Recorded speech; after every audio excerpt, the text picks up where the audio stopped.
ఓం సమర్థ సద్గురు శ్రీ సాయినాథాయ నమః. శ్రీ సాయి లీలామృతము అధ్యాయం 9. ఇహపర శ్రేయస్సుకు సద్గురువును సేవించి ఆయన అనుగ్రహానికి పాత్రులవ్వడమే ముఖ్యం. ప్రాయశ్చిత్తమే లేని మహాపాపాలకు కూడా సద్గురు సేవే తరుణోపాయమని ధర్మశాస్త్రం చెబుతోంది. కనుక ప్రజలలో ఎక్కువ మందికి అదొక్కటే తరుణోపాయం. మరలా సాధన చివరి దశలో ఆత్మనిష్ఠుడు శ్రోత్రియుడు అయిన జ్ఞానిని ఆశ్రయించి తీరాలని శాస్త్రం. అటువంటి గురువులలో ఉత్తములు శ్రీ సాయిబాబా. ముముక్షువు ఎలాంటి గురువును ఆశ్రయించాలో, ఎలా సేవించాలో ఒకప్పుడు సాయి ఆచరించి చూపించారు. ఈ విషయమే మరలా చిత్రమైన రీతిన ఉత్తమమైన తమ బోధగా శ్యామ చేత చెప్పించారు. ప్రపంచంలోని అన్ని మతాల ఆధ్యాత్మిక సాంప్రదాయాల మహనీయుల అనుభవాల సారమంతా అందులోనే ఉన్నది. సాటే అను పెద్ద వ్యాపారి ఒకప్పుడు ఎంతో నష్టపోయి ఇల్లు విడిచిపోవాలని తలచాడు. స్నేహితుల సలహాపై 1911లో సాయి సన్నిధిలో కొద్ది రోజులున్నాడు. అప్పుడు శ్రీ గురుచరిత్ర ఒక సప్తాహం పారాయణ చేశాడు. నాటి రాత్రి ఆ గ్రంథాన్ని చేత పట్టుకొని సాయి స్వప్న దర్శనమిచ్చి దానిని గురించి ఏమో చెప్పారు. మరుసటి ఉదయమే దాని భావమేమని అతడు కాకా సాహెబ్ చేత బాబాను అడిగించాడు. అతడు ఇంకొక పారాయణ చేయాలని ఆయన వివరించారు. అది వినిన హేమాద్ బంతు తాను 40 సంవత్సరాలుగా పారాయణ, 7 సంవత్సరాల నుండి సాయి సేవ చేస్తున్న లభించని కృప సాటేకు అంత త్వరగా లభించిందే అని కలత చెందాడు. వెంటనే అతన్ని లేపి శ్యామ వద్దకు వెళ్ళి అతని వద్ద 15 రూపాయలు దక్షిణ తీసుకొని అతనితో కొద్దిసేపు మాట్లాడిరా అని బాబా ఆదేశించారు. హేమాద్ బంతు వెళ్లేసరికి శ్యామ పూజకు కూర్చుంటున్నాడు. అక్కడ ఉన్న ఏకనాథ భాగవతం చూడగానే తన ఆ రోజు పారాయణ చేయలేదని గుర్తొచ్చింది. దానిని తెరవగానే ఆ రోజు చదవవలసిన భాగమే వచ్చింది. తననందుకే బాబా పంపారని తలచి పారాయణం పూర్తి చేశాడు హేమాద్ బంతు. ఇంతలో శ్యామ కూడా పూజ పూర్తి చేసుకొని వచ్చాడు. బాబా తన నుంచి దక్షిణ కోరారని విని నా వద్ద అంత పైకం లేదని ఆయనకు తెలుసు. నా 15 నమస్కారాలే దక్షిణంగా సమర్పించు. సరే కాని నీ వంటి విద్యావంతుణ్ణి నా మాటలు వినడానికి ఎందుకు పంపారో అయినా ఆయన స్ఫూరింపజేసిన లీల చెప్తాను. సంగమనీర్ నుండి వచ్చిన రాధాబాయి తాను కోరకనే సాయి తనకు ఉపదేశమిస్తే కాని అంతవరకు అన్నం తిననని నిశ్చయించుకున్నది. 3వ రోజు ఆమెకేదైనా హితం చెప్పమని సాయిని కోరాను. బాబా ఆమెను పిలిపించి ఇలా చెప్పారు. అమ్మా, వ్యర్థంగా నిన్ను నువ్వు బాధించుకోకు. నా వృత్తాంతం విను, నీకెంతో ఉపకరిస్తుంది. నా గురువు గొప్ప యోగి, దయామయుడు. వారి నుండి ఉపదేశం ఆశించి 12 సంవత్సరాలు సేవించాను. కానీ ఆయన నాకే మంత్రము ఉపదేశించలేదు. నా తల బోడి చేయించి 2 పైసలు దక్షిణ కోరారు. ఆయన కోరినది ధనం కాదు, మొదటి పైసా నిష్ఠ, అంటే స్థిరమైన విశ్వాసం. అది సమర్పించాను. ఆ ప్రేమమూర్తి ఎప్పుడూ ధ్యానంలో ఉండేవారు. ఆయనను చూస్తేనే నేను ఆనందంలో మునిగి ఆకలి దప్పలు కూడా మరచాను. ఆయనను మరిచి నాకు శాంతి ఉండేది కాదు. నా మనసు వారియందే నిలిచేది. అంతకాలము నాకు అన్న వస్త్రాలకు లోటే లేదు. ఈ ప్రేమయే, విశ్వాసమే నేను సమర్పించిన మొదటి పైసా. ఆయన కోరిన 2వ పైసా సబూరి, అంటే సంతోషము, పట్టుదలతో కూడిన ఓరిమి. అది సర్వ పాపాలను, కష్టాలను తొలగించి విజయాన్నిస్తుంది. సర్వ సద్గుణాలకు నిధి, విశ్వాసానికి సోదరి. నేను దీనిని సమర్పించాను. ఆయన కృప కోసం వేచి ఉన్నాను. ఆయన తమ మనోదృష్టిని నాపై నిలిపి నన్ను ఉద్ధరించారు. నా యత్నమేమీ లేకనే వారి కృప వలన నాకీ స్థితి కలిగింది. ఆయన నాకే మంత్రము ఉపదేశించినప్పుడు నేను నీకెలా ఉపదేశిస్తాను? మంత్రము గాని మరి ఉపదేశం కాని ఎవరి వద్ద నుండి పొందవద్దు. నన్ను గురించి సదా ప్రేమతో చింతన చేస్తూ ఉండు. నేను నీపై దృష్టి నిలుపుతాను. అలా చేస్తే నీకు పరమార్థం తప్పక లభిస్తుంది. మసీదులో కూర్చొని నేనెన్నడూ అబద్ధం చెప్పను. వేరే సాధన కానీ శాస్త్ర విజ్ఞానం కానీ అవసరం లేదు. పూర్ణ విశ్వాసము, ఓరిమి కలిగి ఉండు. గురువే దైవం. ఆయనే సర్వము సమకూర్చగలడు.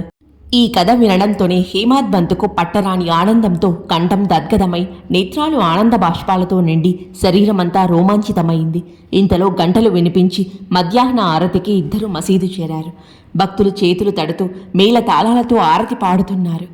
పంతును చరచర లాక్కుపోయి సాయికి కుడిప్రక్కగా శ్యామ కూర్చున్నాడు. పంత్ ఎదురుగా కూర్చున్నాడు. సాయి వారు చెప్పిందంతా విని అర్థమైందా అన్నారు. అర్థమైంది. నా చిత్తం శాంతించింది. సరైన మార్గం తెలిసింది అన్నారు పంత్.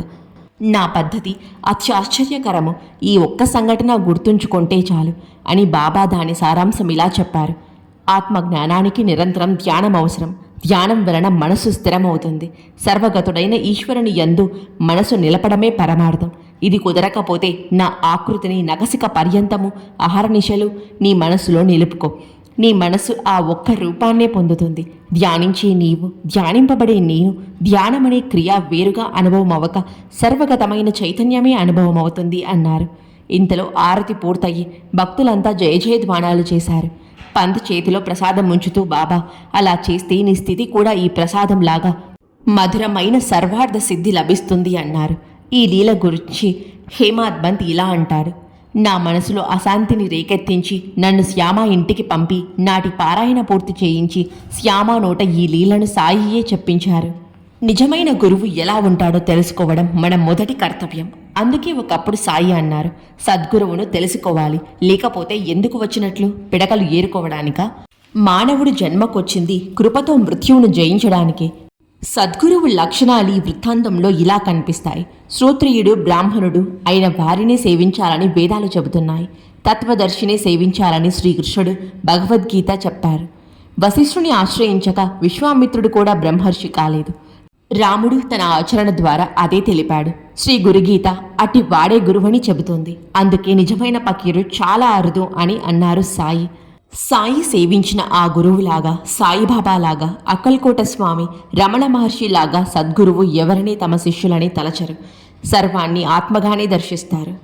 సాయి అందరినీ బావు అంటే సోదరా అనేవారు. రమణ మహర్షి ప్రతి వారిని వారు అనేవారు. అందువలన వారు ఎవరికీ ఏ మంత్రము ఉపదేశించరు. ఆధ్యాత్మ ప్రచారము, శిష్య సేకరణ, గ్రంథ రచన, ఆలయ మఠ ఆశ్రమ నిర్వాహకులు చేయరు. ముముక్షువే వారిని గురువుగా విశ్వసించి ప్రేమమూర్తిగా ధ్యానించి సేవించి తరించాలి. సాయి చేసినట్లు. అందుకే ఎవరి వద్ద ఉపదేశం కోసం ప్రాకులాడవద్దని ఆయన హెచ్చరించారు. అటువంటి గురువు దొరికాక ఆయనను నిష్ఠ సబూరులతో సేవించాలి. ఒకసారి బాబూ సాహెబ్ జోగ్ మసీదులో కూర్చొని సద్గురువు శిష్యుణ్ణి తనంతటి వాడుగా చేస్తాడంటారు. సాయి నన్నింకా అలా చేయలేదే అన్నాడతడు. వెంటనే ఆయన నవ్వుతూ అతన్ని చూపి, వీడు నా స్థానాన్ని ఆక్రమించాలని చూస్తున్నాడు అన్నారు. మరొకప్పుడైతే ఆయన పాదాలొత్తుతూ, బాబా, నా సేవ పూర్తయినట్లు గుర్తేమి అన్నారు. నీవు సర్వబంధాలు విడిచి భిక్షువై నాలా జీవించడమే అన్నారు సాయి. అంటే జీవిత విధానమంతా ఆయనలాగా నిర్వహించగలవాడే గురువు. ముక్తుడైన వాడే కదా ఇతరులను ఉద్ధరించగలడు. అట్టి వారంతా పూర్ణత్వం చెందక ముందు లోకానికి వెల్లడి కారు. అకాలంలో పుట్టిన శిశువు సంపూర్ణమెలా అవుతుంది? పిందెకోస్తే పండెలా అవుతుంది?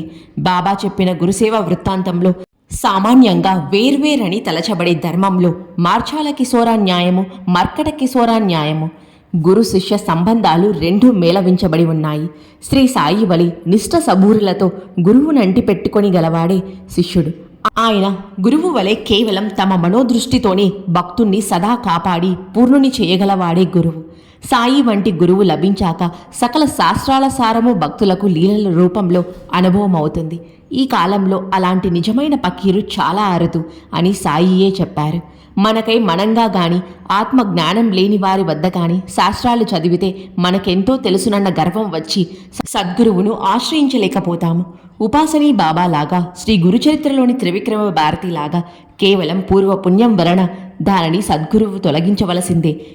ఇందుకొక ఉదాహరణ, భగవద్గీత చక్కగా చదువుకున్న వాడని నానా చందోర్కర్ను అందరూ గౌరవించేవారు. సాయి సన్నిధిలో తమ మనసులో వికారాలు తలెత్తకుండా అతడు భగవద్గీత వల్లించుకునేవాడు. ఒకసారి అతడు వల్లిస్తున్న శ్లోకం పైకి చదివి అర్థం చెప్పమన్నారు బాబా. అప్పుడు అతడు 4వ అధ్యాయంలోని 34వ శ్లోకం, తద్విద్ధి ప్రాణిపాతేన పరిప్రశ్ననే సేవయ ఉపదేక్షనిత్యే జ్ఞానం జ్ఞాని నత్తస్వదర్శినః. ఇలా చదివి గురువులకు సాష్టాంగ నమస్కారం, సేవ చేసి ప్రశ్నించు, అప్పుడు ఆ బ్రహ్మ జ్ఞానులు నీకు జ్ఞానం ఉపదేశిస్తారు అని దాని అర్థం చెప్పాడు. అప్పుడు సాయి అతన్ని ఇలా అడిగారు, పాఠమంటే నమస్కారమే అయితే మరలా ప్రాణి అని ప్రశ్న అనకుండా పరిప్రశ్న అని అనడం ఎందుకు? అప్పుడు నాన్న నాకు తెలిసిన అర్థం అదే అన్నాడు. సాయి, సేవ అంటే ఏమిటి? నాన్న ఇలా చెప్పాడు, మేమెప్పుడు చేసేదే. సాయి ఇలా అడిగాడు, జ్ఞానం అనే పదానికి బదులు ఇంకేదైనా చేర్చవచ్చా? నాన్న ఇలా అన్నాడు, అజ్ఞానం జ్ఞానం అని చదివితే ఛందస్సు సరిపోతుంది కానీ భాష్యాలేవి అలా వివరించలేదు. సాయి ఇలా అన్నారు, అయితేనేమి, అంతకంటే మంచి అర్థం వస్తే అలానే చదవవచ్చు కదా. అర్థం ఎలా సరిపోతుందో చెబుతాను. పరబ్రహ్మ స్వరూపమైన కృష్ణుడు ఇతర జ్ఞానాలను సేవించమని అర్జునుడికి చెప్పడమేమిటి? నానాకేమీ తెలియదు. అతని విద్యాగర్వం అణిగింది. అప్పుడు సాయి ఆ శ్లోకాన్ని ఇలా వివరించారు, గురువుకు నమస్కారం చేస్తే చాలదు, ఆత్మ సమర్పణ చేసుకోవాలి. అదే ప్రాణిపాతం అంటే బుద్ధి పుట్టినప్పుడు మాత్రమే సేవ చేయడం కాదు. తన శరీరం గురుసేవ కోసమే ఉన్నదని, దానిపై తనకెట్టి అధికారము లేదని తలచి చేసినదే సేవ. అట్టి వాడే శిష్యుడు. అతడు కేవలం మోక్షంపై కోరికతో, యోచనతో అడిగి సందేహ నివృత్తి చేసుకునడమే పరిప్రశ్న. వీలుగంటే చీకటిని పాలద్రోలడమే, జ్ఞానమంటే అజ్ఞానాన్ని తొలగించడమే. శిష్యుడు సహజంగా జ్ఞాన స్వరూపియే గాని అతడే జీవుడని, శరీరమే తానని తలచి సుఖ దుఃఖాలకు, కర్మబంధాలకు లోనవుతాడు. జ్ఞానం అనుభవంలో మాత్రమే కలుగుతుంది కానీ మాటలకు, ఊహలకు అందదు. కనుక దానిని వాచా బోధించడం సాధ్యం కాదు. కాలులో గుచ్చుకున్న ముళ్ళును మరో ముళ్ళుతో తీసినట్లు, పాత్రకు పట్టిన మసిని మట్టితో రుద్ది పోగొట్టినట్లు, గురువు తన బోధయనే సాత్వికమైన అజ్ఞానంతో శిష్యుని అజ్ఞానం తొలగిస్తాడు. అప్పుడు శిష్యునిలో దాగి ఉన్న జ్ఞానం శిష్యునికే అనుభవం అవుతుంది. కనుక గురువు వాచా బోధించేది కూడా అజ్ఞానమే. సర్వము దైవ స్వరూపమని, తత్వద్రష్టలందరూ ఆ భగవంతుని రూపాలేనని సద్భక్తుడు గుర్తిస్తాడు. తత్వద్రష్ట లేక బ్రహ్మజ్ఞాని అయిన గురువు కూడా శిష్యుని ఆ భగవంతుడి రూపంగానే దర్శిస్తాడు. అటువంటి గురుని ప్రాశస్యం తెలిపేందుకే కృష్ణుడు ఆత్మ జ్ఞానాలను సేవించాలన్నాడు అని చెప్పారు బాబా. నానాసాహెబ్ ఆ శ్లోకం వల్లిస్తున్నప్పుడే సాయాలు అడగడానికి కారణమేమిటి, సకల శాస్త్ర సారమైన భగవద్గీత రూపొందడానికి కారణం కూడా అర్జునుడు. ఈ శ్లోకంలో చెప్పినట్లే శ్రీకృష్ణుడు పరిప్రశ్నలు వేయడమే. నానాసాహెబ్ను అనేక రీతుల ప్రశ్నించి పరిప్రశ్న చేయడం ఎలానో సాయి తెలిపారు. ఆ శ్లోకంలో చెప్పినట్లు నానాకు తత్వదర్శమైన గురువు లభించారు. కానీ అతడు ఆ శ్లోకం వల్లిస్తూ కూడా పరిప్రశ్న, సేవల తత్వం తెలుసుకోకుండానే వ్యర్థంగా వల్లిస్తున్నాడు. వాచా బోధించినది చాలనప్పుడు అతీతమైన విశ్వరూప దర్శనం వంటి దివ్యానుభూతిని ప్రసాదించగలవాడే సద్గురువు. అట్టి వారిని సేవించక తప్పదని, అలాగాక దేవతలను మాత్రమే ఉపాసించేవారు ఆ పుణ్యమున్నంతకాలం ఆయా లోకాలలో ఉండి ఆ పుణ్యం అయిపోగానే ఈ లోకంలో మరలా జన్మిస్తారని శ్రీకృష్ణుడు చెప్పారు.